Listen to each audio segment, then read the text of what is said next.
आज हम बात करेंगे भारतीय संविधान में जो वर्णित है बजट, उसकी चर्चा करेंगे। और जो बजट संबंधी प्रावधान है वह आर्टिकल 112 से लेकर 117 के बीच में इनकी चर्चा की गई है। और जो बजट है, अगर उसको याद करने का जो तरीका है हमारा 112 आर्टिकल को उसको याद करने का, तो 12 से हो जाएगा ब से हो जाएगा 12 और ब से हो जाएगा बजट। और एक तरीका और है कि अगर आपके मोबाइल में बजट हो ना हो, मतलब पैसा हो ना हो, लेकिन अगर आप आर्टिकल ये 112 पे अगर नंबर पे डायल करते हैं तो फ़ोन ज़रूर जाता है। तो पैसे की कोई वैल्यू नहीं है यहाँ पे। आर्टिकल जो डायल 112 है उस पर आप अगर डायल करते हैं तो आपकी जो फ़ोन है वो ज़रूर जाएगी। तो 112 से आप याद कर सकते हैं बजट के बारे में। अब देखिए, बजट जो है फ्रेंच भाषा का शब्द है और जिसका शाब्दिक अर्थ क्या होता है, तो चमड़े का थैला होता है। या किसका शब्द है, तो फ्रेंच भाषा का शब्द, और चमड़े का थैला इसका शाब्दिक अर्थ होता है। और हमारा जो भारतीय संविधान है इसमें बजट शब्द का कहीं भी उल्लेख नहीं है। इसके स्थान पर जो है वार्षिक वित्तीय विवरण की चर्चा की गई है। और जो बजट को प्रस्तुत करने का अधिकार है तो किसके पास है, तो हमारे राष्ट्रपति के पास है। और राष्ट्रपति अपने प्रतिनिधि के माध्यम से बजट को प्रस्तुत कराता है। और प्रतिनिधि कौन होता है, तो वित्त मंत्री होता है। यदि वित्त मंत्री अस्वस्थ होता है या अनुपस्थित होता है तो इस दशा में रेल मंत्री या अन्य मंत्री कोई भी हो वह बजट को प्रस्तुत कर सकता है। उसके बाद अगर हम देखें तो बजट सदैव क्या होता है, तो लोकसभा में प्रस्तुत होता है। और बजट में केवल इस बात की चर्चा की जाती है कि कौन कौन से विकासात्मक कार्य करना है, धन निकालने की कोई चर्चा नहीं होती है। इसके लिए अन्य आर्टिकल जो चर्चा किए गए हैं, आर्टिकल 113, 14, 15, 16, 17, इन सब में इन्हीं सब बातों की चर्चा की गई है। आगे हम देखते हैं तो बजट कितने प्रकार के होते हैं। सबसे पहले जान लें तो बजट जो होते हैं 2 प्रकार के होते हैं। एक होता है अंतरिम बजट, एक होता है आम बजट। देखिए, अंतरिम बजट क्या होता है कि 1 साल से कम के लिए जो बजट निकाला जाता है उसे क्या कहते हैं, अंतरिम बजट कहते हैं। जब चुनाव होता है, जैसे मान लीजिए लोकसभा चुनाव है और लोकसभा चुनाव अगर अप्रैल में हो जाना है, तो अप्रैल में हो जाना है तो उससे पहले फरवरी में जो बजट पेश होगा वह क्या होगा, अंतरिम बजट होगा। उसके बाद जो होगा, जब चुनाव हो जाएगा तो जो बजट प्रस्तुत होता है वो क्या होता है, तो आम बजट होता है। तो पूरे साल के लिए जो होता है वह आम बजट होता है। और जो 1 साल से कम के लिए होता है वह क्या होता है, तो अंतरिम बजट होता है। इसे आमतौर पर चुनावी बजट भी कहते हैं। और अब देखेंगे सरकार की जो प्राप्तियां कमाई हैं कहाँ कहाँ से होती है, तो 2 प्रकार की प्राप्तियां हैं। एक राजस्व प्राप्तियां हैं, एक पूंजीगत प्राप्तियां हैं। अब देखिए, राजस्व प्राप्तियां में एक टैक्स से प्राप्त होता है या तो गैर टैक्स से होता है। टैक्स वाले में देखेंगे तो income tax, corporation tax, GST, custom duty, excise duty. और अगर गैर टैक्स वाले में देखेंगे तो ब्याज, लाभांश, ये सब हो गया। और पूंजीगत में देखेंगे तो या तो ऋण द्वारा प्राप्त करते हैं या तो गैर ऋण द्वारा प्राप्त करते हैं। ऋण में देखेंगे तो भारत जो कर्ज लेता है उससे, और जो गैर ऋण होता है उसमें लोन रिकवरी हो गया, लाभांश हो गया, इन सबसे प्राप्तियां होती हैं। आइए आगे हम देखते हैं जो कुछ प्रमुख फैक्ट हैं उनकी चर्चा करते हैं। तो आज़ाद भारत का पहला जो बजट है वो 26 नवंबर 1947 को किसने प्रस्तुत किया था, तो वित्त मंत्री हमारे थे उस समय R.K. षटमुखम चेट्टी जी। उन्होंने जो है आज़ाद भारत का पहला बजट प्रस्तुत किया था 26 नवंबर 1947 को। लेकिन हाँ, गणतंत्र भारत का किसने प्रस्तुत किया था, तो जॉन मथाई जी ने किया था। जॉन मथाई जी ने किया था गणतंत्र भारत का पहला बजट। और अगर हम सबसे लंबे बजट की बात करें तो सबसे लंबा बजट भाषण जो समय के हिसाब से देखेंगे तो 2 घंटा 42 मिनट का निर्मला सीतारमण जी का था, जो उन्होंने 2020 में दिया था।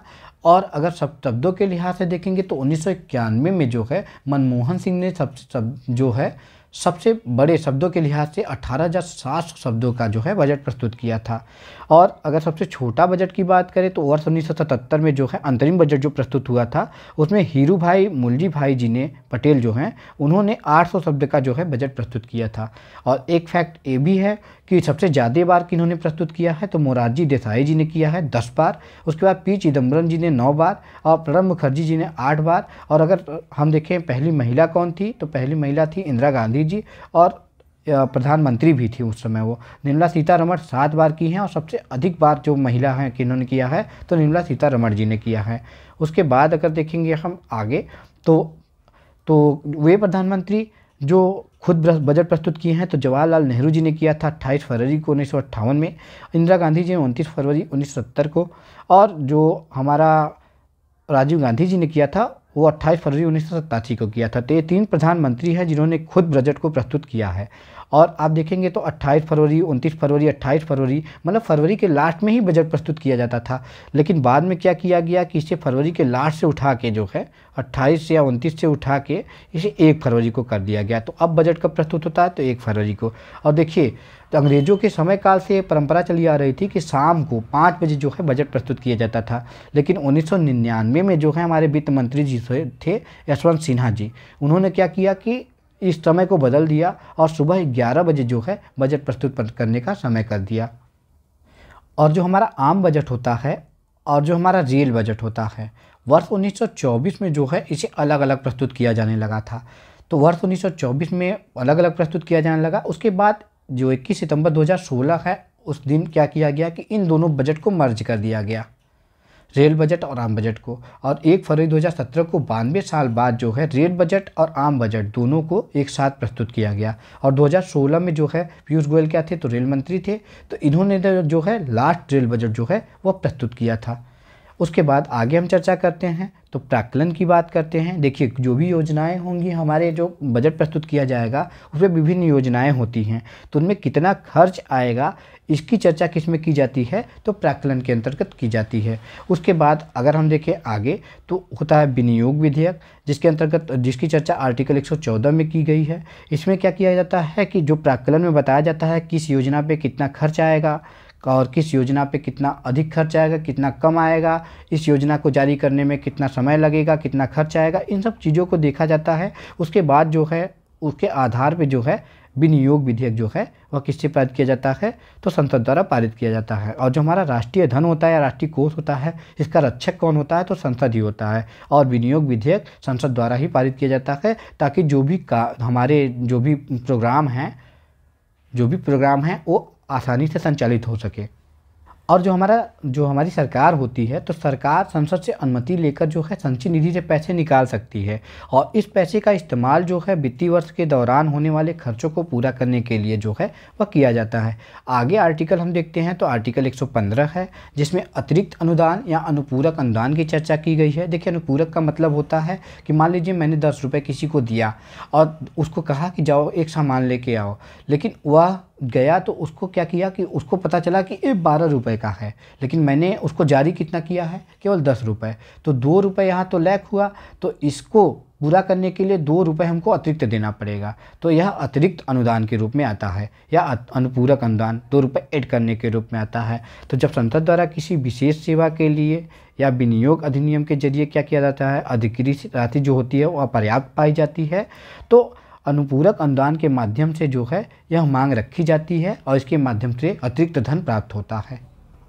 और यह जो अनुदान होता है वित्तीय वर्ष की समाप्ति से पहले और संसद द्वारा जो होता है प्रस्तुत होता है और पारित किया जाता है।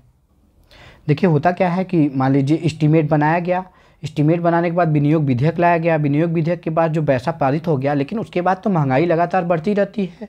तो महंगाई लगातार बढ़ते रहने के कारण जो है बाद में जो काम होता है वह बीच में रुक जाता है। मान लीजिए एक योजना चलाई गई स्वच्छ भारत अभियान, और उसमें कहा गया कि हमको 2000 शौचालय बनाने हैं, और अभी 1900 शौचालय बने थे, तब से महंगाई का जो है हमारे 100 शौचालय बन नहीं पाए और धन खत्म हो गया। तो इसके अंतर्गत क्या किया जाएगा? अतिरिक्त अनुदान दिया जाएगा, अतिरिक्त अनुदान विधेयक पारित किया जाएगा और 100 शौचालयों के लिए फिर से धन जो है वह निकाला जाएगा। उसके बाद है आर्टिकल 116, जिसमें लेखानुदान की बात की गई है। तो विनियोग विधेयक पारित करने में सरकार में समय लगता है जो है, अगर आप देखेंगे तो एस्टीमेट तैयार होगा, एस्टीमेट के बाद विनियोग विधेयक जो है वो होगा। तो विनियोग विधेयक पारित होने में भी काफ़ी समय लगता है सरकार को। तो इसके लिए सरकार क्या करेगी कि एडवांस में कुछ धन निकाल लेती है। तो एडवांस में जो धन निकालती है उसे ही हम क्या कहते हैं? तो लेखानुदान कहते हैं। तो लेखानुदान के माध्यम से ही क्या करती है? एडवांस में धन निकालती है, ताकि जो योजनाएं हैं वो संचालित होती रहें। आर्टिकल 117 अगर देखेंगे आप तो इसमें वित्त विधेयक की चर्चा की गई है, और इसमें यह बताया गया है कि जो हमारा वित्त विधेयक है, इसमें यह बताया जाता है कि जो हमारा वित्त विधेयक होता है वह क्या होता है? राष्ट्रपति की सिफारिश पर लोकसभा में प्रस्तुत होता है, और जो वित्त विधेयक के जो प्रावधान हैं उनकी चर्चा की गई है। जबकि 107 आप देखेंगे तो इसमें धन विधेयक की प्रावधान की चर्चा की गई है। 109 में धन विधेयक की, और 110 में जो है धन विधेयक की जो परिभाषा है उसकी चर्चा की गई है। तो इस प्रकार से हमने कुछ आर्टिकलों की चर्चा कर ली है। अब आगे के आर्टिकल जो हैं उनकी चर्चा हम आगे के वीडियो में करेंगे। धन्यवाद।